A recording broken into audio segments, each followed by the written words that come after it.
Our Combustion. Part 1. Your Combustion.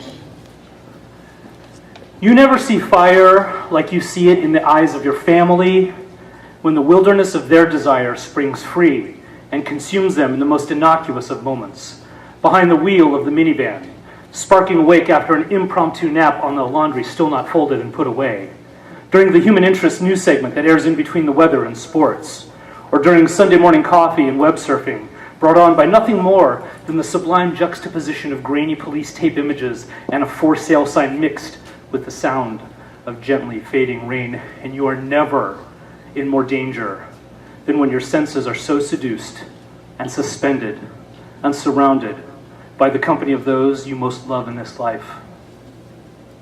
Part 2, my combustion. We are never more imprinted than in those moments not of our choosing.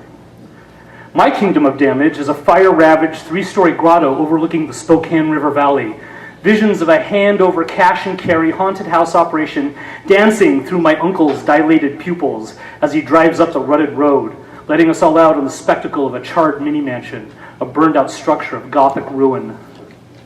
Stir-crazy kids pouring out of the van into the first floor, a wild and strewn disaster, as if the rainstorm that had just passed on this gray April 1977 day had been personally ransacking the place looking for something inside. On the second floor, halfway down the hall from the blackened stairwell, my beautiful honey-haired cousin Julie, a precocious 11 years old and 2 years older than me to the day, pulls me into one of the cindered bedrooms and convinces me to let her teach me how to French kiss slowly. The Bible tells us this is wrong, but I love that she wants us to pull our pants down and feel our buzzing sensitive parts nuzzle against each other while our tongues wrestle madly. Then her brother James catches us, puts his hands over his mouth, and runs out. James, who is essentially my best friend, whom I read and swap comic books with. We pull up our pants and walk out wondering how much trouble we are in. The rain returns, and everyone starts back to my uncle's van, but my mother is missing. And I begin to feel a cold, hollow burn between my heart and my bosom. I call out her name on the first floor to no avail. On the second floor, I scream, "Mom!" wondering if she saw my cousin and I being naughty. And after anxiously checking each ominous room, I ascend to the third floor, trembling with the foreshadowing that she has somehow left me forever. I can hear my family members outside calling out her name, "Joellen!" I yell for her again on the third floor and still get no answer.